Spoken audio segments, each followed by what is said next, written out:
Be ready. 10 seconds to go.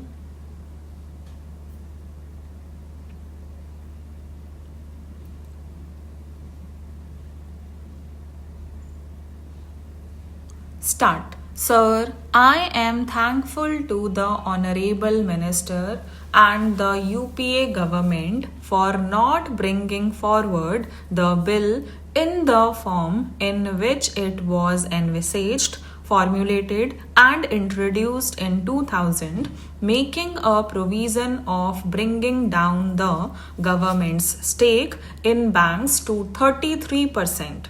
That would have been a great disservice to the economy, and the country's interests would have been seriously hurt by such a step. Then I think it would have been difficult for us to support the bill.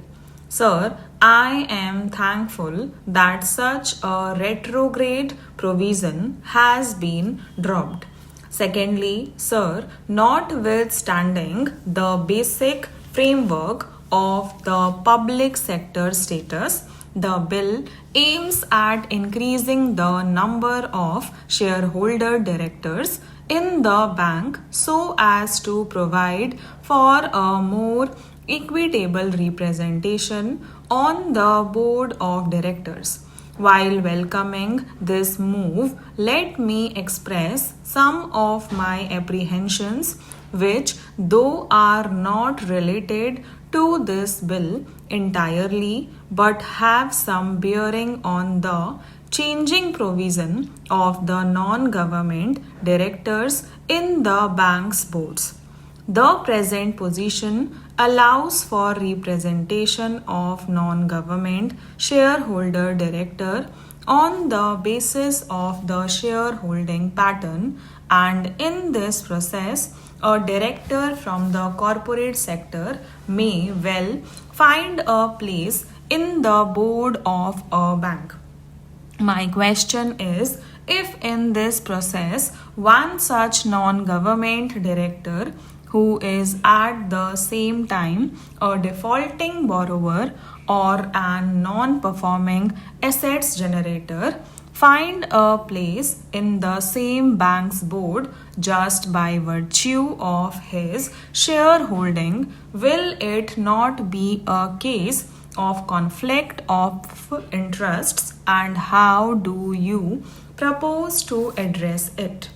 Now, there may be some provisions that banks do not lend to the directors, but in our given system, there are a number of cases of many flagship group of companies where one unit of that flagship company generates non-performing assets and the other unit goes on enjoying the credit from the same bank. Such kind of cases are plenty. So, I think these issues require to be appropriately addressed by the central government while framing rules, etc. I may kindly be enlightened as to how these will be addressed.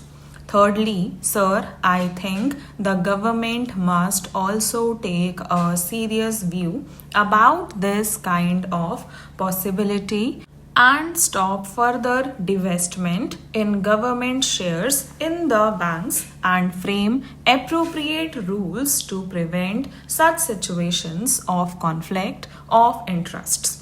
Sir, our banking system supports around 50% of our GDP, which is way behind not only the developed countries but also many of the developing countries.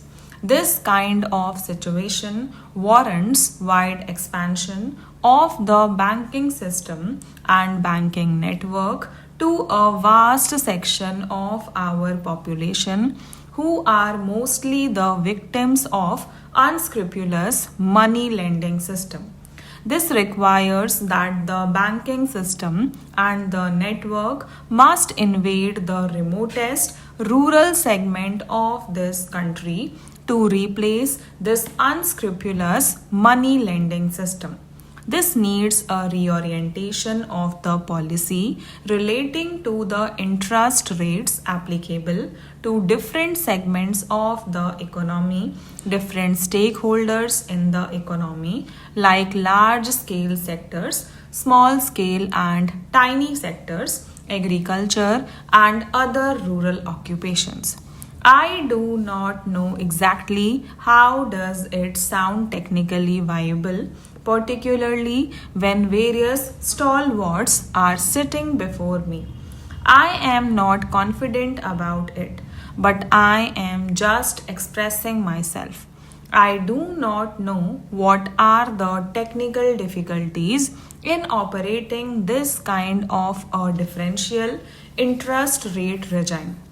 But as I understand, treating different segments of people having different economic status, having different strength in a different manner is the best way of ensuring equity.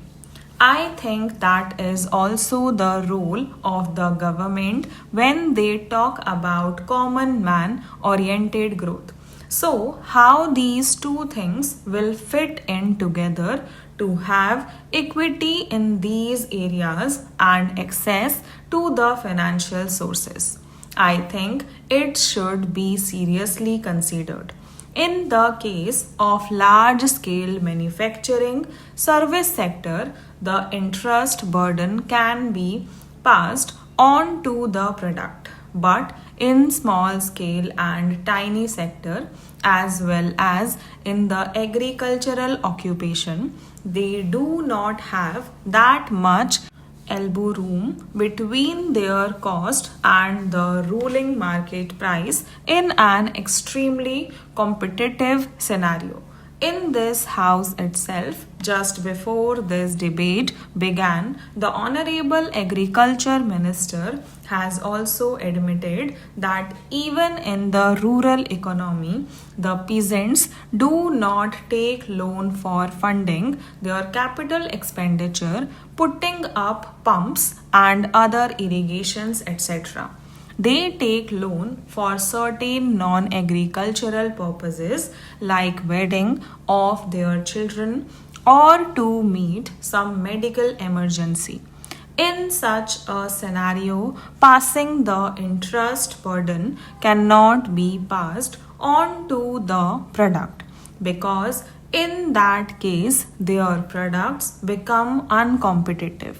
So, the government has to think as to how this situation can be met without affecting the farmers.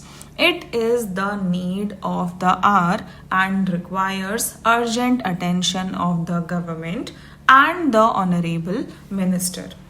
Stop.